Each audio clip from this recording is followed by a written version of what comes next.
Hey, Jody here. This is another video on TIG welding aluminum. Let's dive in. Doing an 1/8 inch thick butt joint today, and I'm knocking a little chamfer on it. Not a very big one, just a little one with this Walter flap disc. Then I'm going to wipe it with acetone before I weld it. I don't usually chamfer something like this. You can punch through it. You can get full penetration on 1/8 inch thick without a chamfer. I'm just experimenting here and see if it goes better. So I'm getting tack welds on each end. And as I often do, I'm pushing just a little bit more rod in there than just the minimum that you might make on a stainless steel tack. And I find that helps for two reasons. Number one, aluminum tacks can be really weak because it just gives you a little something to light up on and to weld to without melting or curling that end away or blowing it away when you get there. So either you need to put it on some spacer plates or just give it like a 2-degree tweak here so that the penetration has somewhere to go. This is just a practice plate. Obviously you can't do that on live parts, but I'm just wanting to get it up off the table so that I don't smash that penetration dead against the table. It actually is sort of a, I mean, you could do that with a backing bar or something. It makes it a lot easier to get nice even penetration. You can just romp it, but that's not what I'm doing here. I'm trying to practice to watch that puddle, watch it sink and rise as I add rod, and that's the key to making sure you got good penetration. So watch it sink right here. Boom, there it goes. It sinks, it drops down, and then each time I push rod in there, it rises up, and you can see I'm moving my electrode up and down as well. That really helps me not to clean up a lot of electrodes. If you try to just hold a really tight arc like you might try to do on a lap joint or something to get metal to push down into the root of the joint, you'll wind up growing that puddle right up into the electrode sometimes if you're not careful. So now I'm heading toward the end of the joint, and this thing is pretty saturated with heat. Nowhere for the heat to go now, and so when I get to that last little bit, when I get to the last little bit of this joint, I'm going to have to back off my foot pedal. Now, you could also stop halfway through or 3/4 of the way through and let it cool a good bit, but right here I'm just leaving the rod in to help keep the puddle cool and backing way off on the foot pedal. And if that looks funny, I can come back and just do a couple of quick pulses and put ripples in it or whatever, but it did okay. Small pieces of aluminum like this, the heat just really gets soaked in there and saturated. So I've done better, I've done worse. I need some practice. So we're shooting for full penetration on that butt joint, but on a T joint you're not. You just want penetration into the root of the joint, and not much more than that. Now this is my TIG Finger XL. Not only is it good for a heat resistant pad, but it's just good for a glide pad like this. I've got this piece set on a piece of aluminum because I don't like arcing off on aluminum onto steel, and my table's a little rusty here too, and sometimes that puts arc marks on pieces. Not that it would matter on this practice piece here, but it just helps me to glide along nice and evenly. I can make a whole run without stopping. You can see I'm looking through the cup here, and from this angle it actually looks like I'm not penetrating into the root of that joint, but it sure looked like it was from my perspective.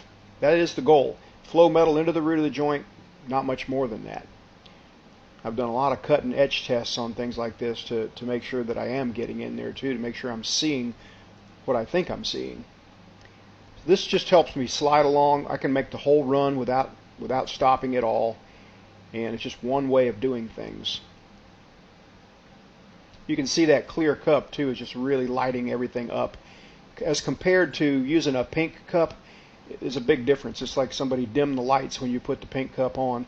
Pink cups are fine. I use them all the time, but I'm getting older. It's easier for me to see with using a clear cup like the Furic number 8 that I use for this. Now I use a 332 filler metal on this thing, 4943. That was not a typo. 4943 is a relatively new alloy. It's a lot like 4043, but it's got really good properties. And I'm going to link up to some videos I think you might be interested in, some past videos I've done on TIG welding aluminum. This one was using that CK machine, testing out the difference in 50 Hertz and 250 Hertz, and testing penetration or watching penetration very closely without changing the amperage. I showed the back side on this also, and you can see how that root or the penetration is forming there. It's like pushing through skin, and that's the aluminum oxide film that is on all aluminum that you have to contend with. This video is a 1G 063 thickness, that's 1.6 millimeter thickness test joint, again using a clear cup lights everything up. And you can if you're watching carefully, you can see that puddle sink and rise there too. And that's what you want to watch for to ensure you're getting penetration on an aluminum butt joint. This was done in a fixture that will allow argon backing, but I wasn't using any. I didn't have any hooked up.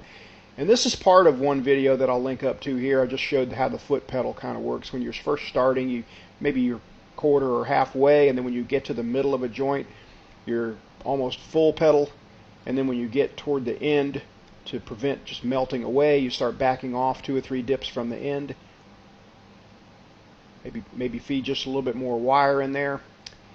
This video, this is the aluminum drill. This is what I call the aluminum drill. It's just get a piece of scrap aluminum that's at least 1/8 of an inch thick. This is more like 3/16 or a quarter, and just run beads very intently. This is where to learn. I'm getting left hand practice, I'm getting right hand practice here. You can see that cup lighting the way for me big time. It really helps when you're I wear glasses and I also wear a cheater lens in my helmet, but this cup helps me as well. And this is just practice stacking beads. Now the way you get the goodie out of this is you start testing your AC balance settings, you test your frequency, you test how often you dip rod, test left hand versus right hand. You just get lots of practice for a little bit of metal. I still do it periodically just to shake the rust off if I haven't TIG welded aluminum in a while. Good practice. You can never get too much practice. Now this video is brought to you, as all my videos are, by my online store at weldmonger.com. Let me show a few featured products here. I have already showed a few of them. This is my TIG finger product, and for a job like this is building a tote tray out of aluminum tread plate. I wanted to run the whole way without stopping, as much as a whole rod would go, and that lets me do that. Also helps me glide over these little bumps on that tread plate. This is a steel job I did with that cup, just showing the stick out and that it gets really good coverage on DC. This is one of the more affordable clear cups out there. This is a clip from a recent video I did working with Mike Zanconato of Zanconato Custom Cycles, showing an aluminum bike weld using this clear cup and how you could kind of see through it to weld sometimes when you need to. 18 CFH with some pretty interesting amplitude settings. This is my signature product, TIG Finger and TIG Finger XL, and sometimes they are bundled up for a savings. Like right here you can see YouTube's Best of TIG DVD. That's just some of the best TIG welding videos I've done over the last few years, and you get a free TIG finger with it. There's also a bundle like this 4-pack of Furic 8 cups with the TIG finger for some savings, or you can just buy them alone by themselves. So whether you're tackling a project or you want to pass a test to get a raise or something like that, or even get your first TIG welding job, I think all these products can help you take your game to the next level. I appreciate you watching this video. Thanks for your support. We'll see you next time.